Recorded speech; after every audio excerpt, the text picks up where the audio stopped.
উন্নয়ন করব। অন্যদিকে জয়পুরহাটেও জমে উঠেছে শেষ মুহূর্তের প্রচারণা। বুধবারের নির্বাচনকে সামনে রেখে প্রচারণার সময়সীমাও শেষের পথে, তাই শেষবারের মতো জনসংযোগে ব্যস্ত প্রার্থীরা। আহমেদ শরীফ, এনটিভি নিউজ ডেস্ক। এবার অন্য প্রসঙ্গ। সামরিক আইনে কর্নেল তাহেরের বিচার অবৈধ ছিল, কারণ এই আইনে অবসরপ্রাপ্ত কোনো সেনা কর্মকর্তার বিচার করা যায় না। বিকেলে কর্নেল তাহেরের গোপন বিচার প্রশ্নে দায়ের করা রিটের শুনানিতে অংশ নিয়ে বাদীপক্ষের আইনজীবী ড শাহদিন মালিক এই যুক্তি তুলে ধরেন। ফৌজদারি কোনো অপরাধের বিচার গোপন আদালতে হতে পারে না বলে উল্লেখ করেন তিনি। এ সময় আদালত বলেন, একই বিচারে দণ্ডপ্রাপ্ত যারা জীবিত আছেন তারা ইচ্ছে করলে এ বিষয়ে আদালতে এসে বক্তব্য দিতে পারেন।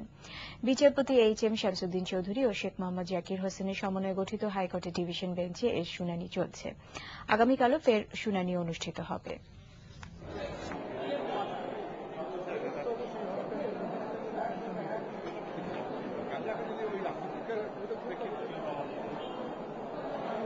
যে আইনে বিচার হয়েছে ওই আইনে বলা ছিল সেনা সদস্যদের বিচারের জন্য এই আইন, কিন্তু ওই সময় কর্নেল তাহের তো একজন অবসরপ্রাপ্ত ছিলেন। ২০ জুলাই ৭৬ সালে ফাঁসি দেওয়ার 10 দিন পরে ওই আইনে সংশোধন করে বলা হয়েছে যে এই আইনে অবসরপ্রাপ্ত লোকজনকেও বিচার করা যাবে।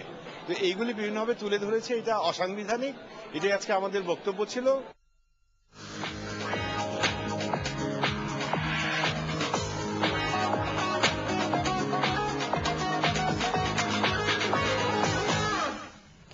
আবারও শেয়ার বাজার প্রসঙ্গ। দেশের আরেক স্টক এক্সচেঞ্জ চট্টগ্রামে অব্যাহত দরপতনে দিন শেষে সূচক কমেছে ৯১৪ পয়েন্ট। উদ্বিগ্ন বিনিয়োগকারীরা ঢাকার মতোই বিভিন্ন স্থানে বিক্ষোভ ভাঙচুর আর সড়ক অবরোধ করেন। কুমিল্লা ও নরসিংদীতে পুলিশের সাথে বিনিয়োগকারীদের সংঘর্ষে এক পুলিশ সহ ১০ জন আহত হয়েছেন। এই ঘটনায় আটক হয়েছে ১০ জন। গোটা দেশেই ছড়িয়ে পড়ে আতঙ্ক। বিস্তারিত ডেস্ক রিপোর্টে। সোমবার দিন শুরুর ৫০ মিনিটেই চট্টগ্রাম স্টক এক্সচেঞ্জেও বন্ধ হয়ে যায় লেনদেন। অব্যাহত দরপতনের দিশেহারা বিনিয়োগকারীরা কোনো উপায় না দেখে রাস্তায় নেমে আসেন। ছোট ছোট মিছিল নিয়ে জড়ো হতে থাকেন আগ্রাবাদ স্টক এক্সচেঞ্জ অফিসের সামনে। সড়ক অবরোধের চেষ্টা করলে পুলিশ পরিস্থিতি নিয়ন্ত্রণে আনে। বিনিয়োগকারীরা পরে সিএসই কর্তৃপক্ষকে স্মারকলিপি দিয়ে বাজার অস্থিতিশীল করার পেছনে জড়িতদের আইনের আওতায় আনা সহ তাদের বিভিন্ন দাবি জানান।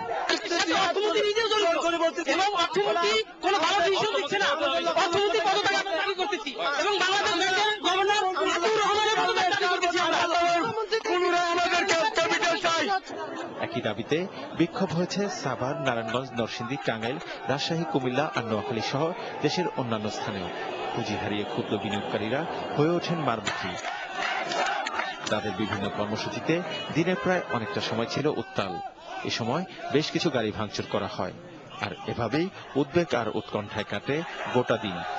বাজারের এই ধস কাটিয়ে উঠতে দ্রুত সরকারের হস্তক্ষেপ কামনা করেছেন আতঙ্কিত বিনিয়োগকারীরা। Bazrul Alam, NTV news desk. বাণিজ্য মন্ত্রী ফারুক খান বলেছেন, দ্রব্যমূল্যের ঊর্ধ্বগতিতে উদ্বিগ্ন সরকার, তবে এ ব্যাপারে প্রয়োজনীয় পদক্ষেপ নেওয়া হচ্ছে এবং পরিস্থিতি স্থিতিশীল রয়েছে বলে দাবি তার। সকালে সচিবালয়ে সৌদি আরব সফর সম্পর্কে আয়োজিত প্রেস ব্রিফিং এ প্রশ্নের জবাবে একথা বলেন তিনি জানান, সৌদি আরবের সাথে দ্বৈত কর পরিহারের একটি চুক্তি হয়েছে। সে দেশে জনশক্তি রপ্তানির ক্ষেত্রে বিদ্যমান জটিলতা দূর হবে বলেও আশা তার। তিনি আরও বলেন, প্রতারণা ঠেকাতে শিগগিরই মাল্টি লেভেল মার্কেটিং সংক্রান্ত একটি নীতিমালা করা হচ্ছে। বেগম খালেদা জিয়ার বক্তব্য সম্পর্কে তিনি বলেন, আন্তর্জাতিক বাজার দর সম্পর্কে বিরোধী দলীয় নেত্রী সঠিক তথ্য দেননি। বিশ্ব বাজারের তুলনায় দেশীয় বাজার স্থিতিশীল রয়েছে বলে দাবি করেন তিনি।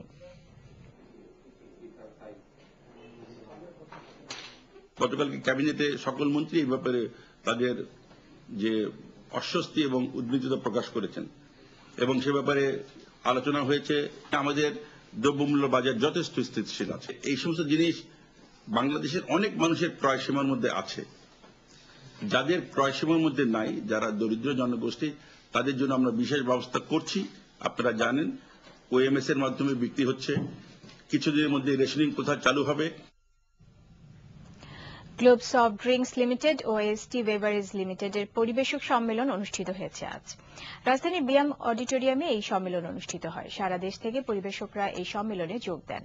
এতে প্রধান অতিথি ছিলেন কোম্পানির চেয়ারম্যান মোহাম্মদ হারুনুর রশিদ। অনুষ্ঠানে কোম্পানির ঊর্ধ্বতন কর্মকর্তারা প্রতিষ্ঠানের বিভিন্ন দিক নিয়ে আলোচনা করেন। আন্তর্জাতিক। অস্ট্রেলিয়ার কুইন্সল্যান্ডে নতুন করে দেখা দেয়া বন্যায় কমপক্ষে ২ জন মারা গেছে। নিখোঁজ রয়েছে একাধিক ব্যক্তি। স্থানীয় আবহাওয়া অধিদপ্তরের পূর্বাভাসে বলা হয়েছে ভারী বৃষ্টিপাত অব্যাহত থাকবে। এতে পরিস্থিতির আরও অবনতির আশঙ্কা করছেন সংশ্লিষ্টরা। কুইন্সল্যান্ডের রাজধানী ব্রিসবেনের পশ্চিমে তুম্বা শহরের প্রায় পুরোটাই পানির নিচে তলিয়ে গেছে। গত নভেম্বর থেকে দেশটিতে চলমান বন্যায় এ পর্যন্ত 12 জন মারা গেছে। শুধু কুইন্সল্যান্ডেই 2 লাখেরও বেশি মানুষ আশ্রয়হীন হয়ে পড়েছে।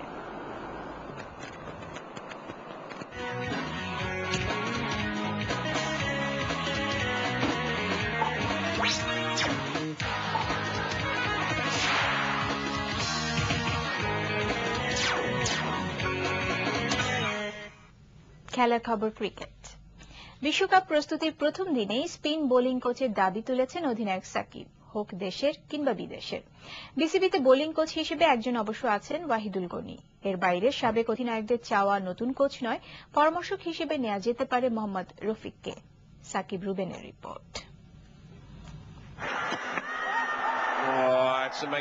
স্পিন কোচ ছাড়াই নিউজিল্যান্ড ও জিম্বাবুয়ের বিপক্ষে ঘরের মাটিতে সফল ছিল বাংলাদেশ। বিশ্বকাপের আর যখন 5 সপ্তাহ বাকি, তখনই নতুন স্পিন বোলিং কোচের দাবি শোনা গেল অধিনায়কের কণ্ঠে। জেমি সিডস ও জুলিয়ান ফাউন্টেন স্পিনারদের নিয়ে এতদিন কাজ করে আসলেও তাদের সেবা থেকেও আরো ভালো কিছু চাইছেন সাকিব।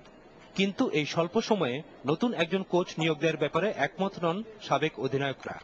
যখন কথাটা ক্যাপ্টেনের মুখ থেকে আসে, আই এম শিওর দ্যাট সেই কিন্তু টিমটা চালাবে। যেই কোচই আনুক, সে মনে করেন, আমার মনে হয় যদি সে অনেক ড্রামাটিক্যাল কিছু চেঞ্জ করতে চায়, এই মাত্র 1 মাস ব্যবধান আছে আমাদের ওয়ার্ল্ড কাপের, তাইলে কিন্তু এটা আমাদের টিমের জন্য হয়তো বা ভালোর চেয়ে খারাপের দিকে যাবে। ওয়ার্ল্ড কাপের খুব বেশি সময় নেই, এই সময় এতটা স্বল্প সময়ের মধ্যে কাউকে অ্যাপয়েন্টমেন্ট দিয়ে সে কতটা কাজ করতে পারবে আমি ঠিক শিওর নই। বিসিবিতে স্পিন কোচ হিসেবে নিয়োগপ্রাপ্ত আছেন ওয়াহিদুল গনি। তিনিও চান না এই অল্প সময়ে নতুন কোনো কোচ। একটা কোচ থাকা দরকার আমি প্রয়োজন মনে করি, বাট এটা এখন বিশ্বকাপের আগে না এনে আমার মনে হয় আরো আগে থেকে আনলে ভালো হতো।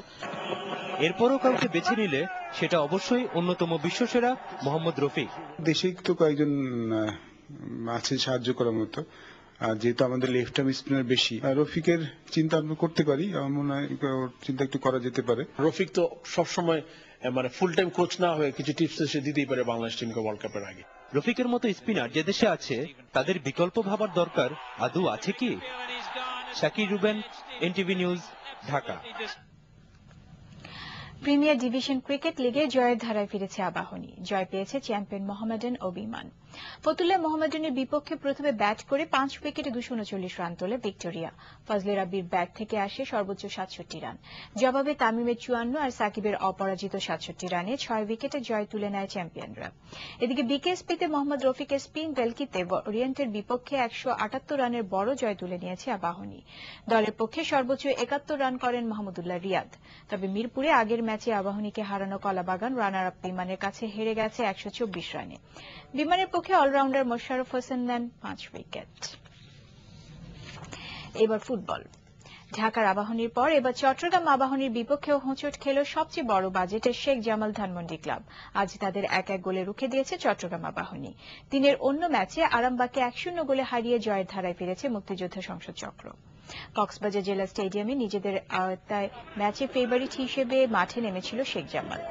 17 মিনিটে ডিফেন্ডার ড্রাগনের গোলে এগিয়ে গিয়ে তা প্রমাণও করেছিল টানা তৃতীয় ম্যাচে কোচ ছাড়া মাঠে নামা আমিনুল এনামুল্লাহ। লিডটা ধরেও রেখেছিল প্রথমার্ধ, কিন্তু দ্বিতীয়ার্ধ শুরুর 5 মিনিট যেতে না যেতেই গোল খেয়ে বসে শেখ জামাল ধানমন্ডি ক্লাব। 50 মিনিটে চট্টগ্রাম আবাহনীর পক্ষে গোলটি করেন ধীমান। খবর শেষ করব, যাবার আগে একেএসটিএনটি বা শিরোনামগুলো আরো একবার। পুঁজিবাজারে ব্যাপক ধসের মুখে 2 স্টক এক্সচেঞ্জের লেনদেন স্থগিত, পতন ঠেকাতে কেন্দ্রীয় ব্যাংক এসিসি পদক্ষেপ। মিথ্যাচার বন্ধ করে সরকারের গঠনমূলক সমালোচনা করতে বিরোধী দলীয় নেত্রীর প্রতি আহ্বান প্রধানমন্ত্রীর। রাজধানীতে সন্ত্রাসীদের গুলিতে যুবদল নেতা খুন, আইন শৃঙ্খলা পরিস্থিতি স্বাভাবিক, দাবি স্বরাষ্ট্রমন্ত্রীর। পৌর নির্বাচনে সংসদ সদস্য মন্ত্রীদের ভোট দেওয়া ছাড়া এলাকায় না থাকার আহ্বান নির্বাচন কমিশনের। এই ছিল রাতের খবরে। ধন্যবাদ সবাইকে, শুভরাত্রি।